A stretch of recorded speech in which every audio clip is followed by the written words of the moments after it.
The history of Holy Trinity begins in 1820 with the arrival in Thornhill from England of William Parsons, and 2 years later his 26-year-old brother-in-law, Benjamin Thorne.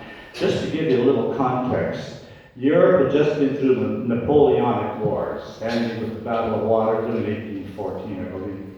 Napoleon is now in exile at St. Helena, but wars have a devastating effect on economies, especially in England and some of the other places. That's why these two gentlemen, Thorne and Parsons, decided to emigrate to Canada and get some free crown land, about 200 acres each in the Don River Valley, which are the most preferred lands because of the running waters for mills and that kind of thing. So that explains, in a sense, why they came to Canada. They were both men of some means, called country squires, but they felt that it was in their interests to immigrate, and they did.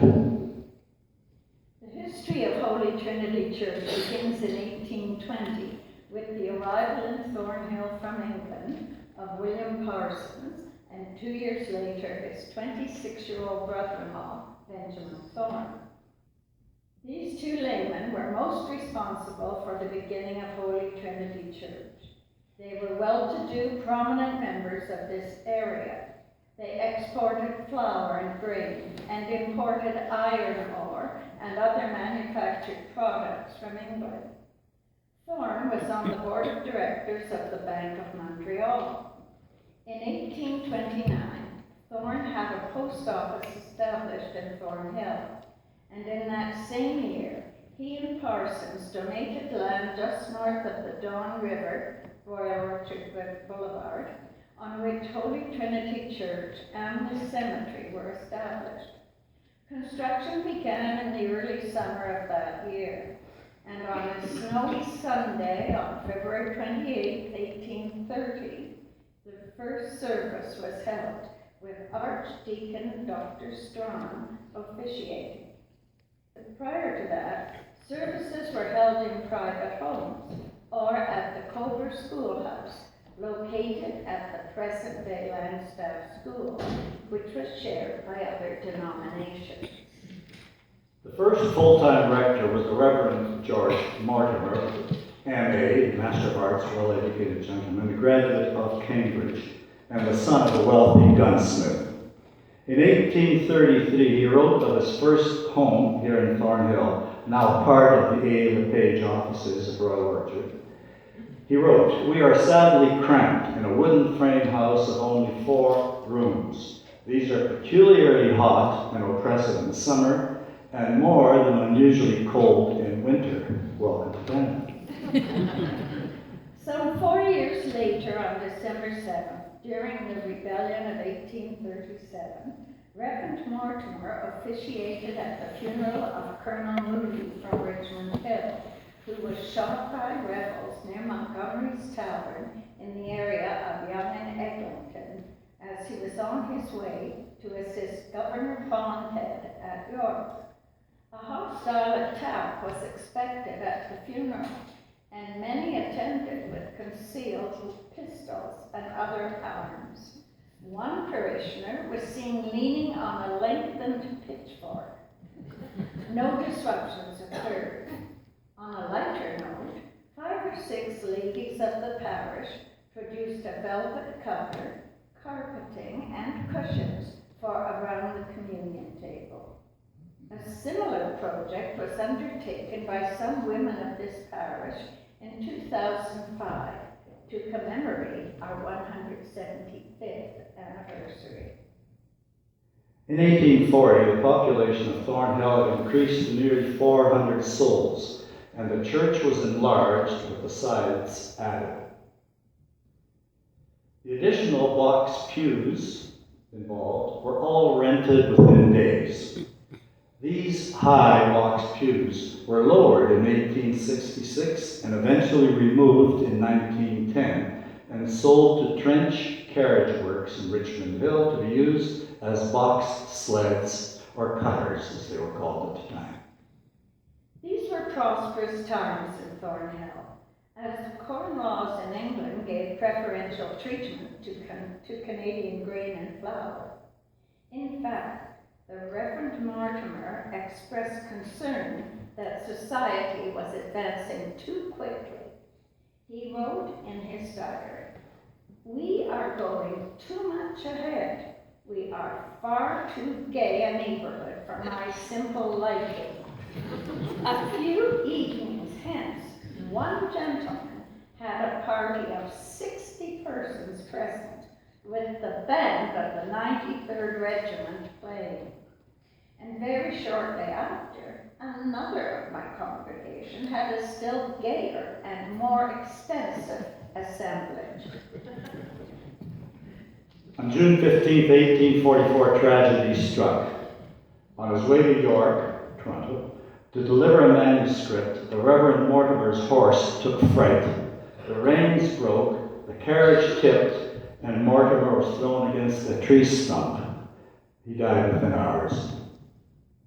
But the bubble of prosperity was soon to burst with the impending repeal of the Corn Laws and the bypassing of Thornhill of the Northern Railway through Concord. And in the summer of 1848, tragedy struck again. The repeal of the Corn Laws put Thorne into bankruptcy. He had overextended his enterprises with mills at Holland Landing and on the Humber. On June 2nd, at Lemon's Inn, located at present-day Young and John Streets, all of Thorne's possessions, wagons, hogs, horses, harnesses, tools, were sold at auction. A month later, at a location that came to be known as Thorne's Rock, in the area of the current Golf and Country Club, Thorne took his life. He left behind a wife and 8 children. Bad economic times continued in Thornhill for another decade. In 1850, a storm, not unlike Hurricane Hazel, destroyed what remained of Thorne's and Parsons mills and tannery. But by 1856, an economic recovery was in the works, and Holy Trinity acquired a rectory on Yonge Street, which was built in 1860 at the cost of $1,119.04. Specifically, labor, $776, 50,000 bricks, $225, 15,739 linear feet of lumber, $118.04. In 1863, Anglican women raised $754.55 with a bazaar and concert, almost enough to pay for the new rectory. The rectory was sold in 1976 for $180,000 and is the current Jarrett's funeral home. Epidemics of smallpox and cholera were not uncommon in these times, especially in communities near rivers. In the winter of 1874, Dr. Gallino lost 4 of his children, Albert, John, Mary Ann, and Archibald, in a 3-week period. A sad picture is recalled of the bell of Holy Trinity tolling mournfully 4 times in 3 weeks, and of Mr. Gallino, a solitary figure, trudging behind the sleigh, bearing the casket of one of his little ones. The Gallino home still stands on Yonge Street, just south of Thornbridge, presently law offices. In 1886, the chancel memorial windows were installed. It reads, "To the glory of God and in loving memory of William Parsons, born May 13, 1785, and died October 13, 1862, and his wife Susanna Parsons died October 13 also, 1874, aged 84 years. In 1893, box pew rentals were discontinued and envelope giving introduced. In 1896, a festival was held on August 19th on the Robinson Farm, east of Thornhill, to raise money for a new organ. Amusements including croquet, swings, dancing, quoits, and football. Moving into the 20th century, in 1911, the cemetery was enlarged 1/8 of an acre. 3 years later, 1914, an altar that had been made from packing crates was replaced. The pulpit here was lowered. The oil lamps were replaced with electrical lighting, and wood stoves at the back of the church were replaced with oil heating. The memorial window, this one, was installed at the behest of Mrs. R.J. Arnold, who lost her 19-year-old son in the Second Battle of Ypres, after losing her second husband at the First Battle of Ypres on April 15, 1915, in a mustard gas attack that had spread over 7 kilometers across the trench battlefield. In 1922, the Nativity and Pentecost panels, those two, on either side of the chancel window were painted by Peter Brown, a parishioner. In 1925, Barbara Thorne unveiled the Thorne window. That's at the very last one there, which reads, "To the glory of God and in loving memory of Benjamin Thorne, born Sherburne, Dorset, in England in 1794, died in Thornhill, July the 2nd, 1848, and his wife Anna Maria Thorne." In 1928, since the church had no basement, a new parish hall was planned at a cost of $10,000. The drive shed was torn down, and in 1929, Lawrence Hall was completed. It is currently used by the Baptist Church. In 1930, the budget was set at $2,400. In 1945, it was $3,000. But by 1950, with rapid post-war growth, the budget was set at $20,500. 1950. With increased church membership, increased traffic on Yonge Street, and a lack of parking, a decision was made to move the church here to Brook Street. On June the 7th, 1950, at 6:45 in the evening, a service took place for the removal of a sentence of consecration. The building was subsequently dismantled, board by board, numbered, and rebuilt here at its present location. The chancel was extended by 20 feet, and the balcony, which had been boarded up for years, was opened. The first service was held on Good Friday, 1951, and on May 22nd, 1951, it was rededicated by Bishop Beverly. On February 28, 1960, on Holy Trinity's 130th anniversary, a sod-turning ceremony took place to begin construction of the new parish hall and auditorium at a cost of $180,000.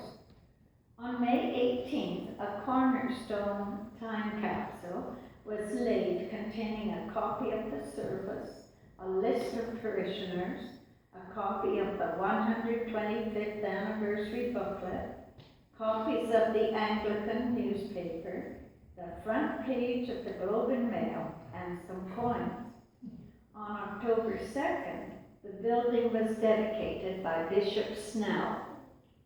In 1965, the first advisory board was formed, and in 1967, a new organ was installed.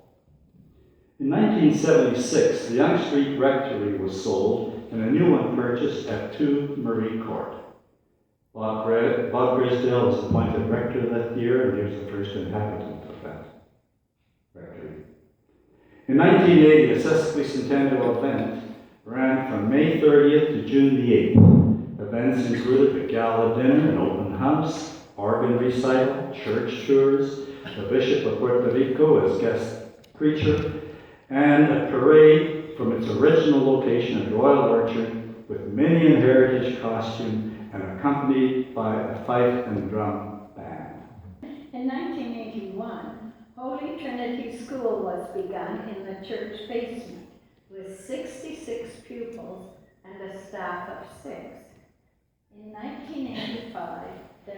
850 families on the parish roll.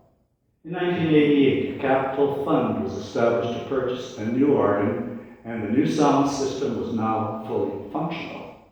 In 1991, Reverend Bob Grisdale left us after 14 years of service, and the Reverend Linda Nichols gave her first sermon on August the 18th of that year. 8 years after the capital fund was established for the organ, it was installed in 1996. There's a plaque at the back that lists all the donors for that capital fund activity. In 1998, the refurbished auditorium was officially opened and a new state-of-the-art carillon was installed. In 2003, the Reverend Canon Greg Stecyk was appointed rector. The elevator lift was dedicated by Bishop George Elliott. In 2004, the 9 and 11 a.m. services were combined into one 10 a.m. service.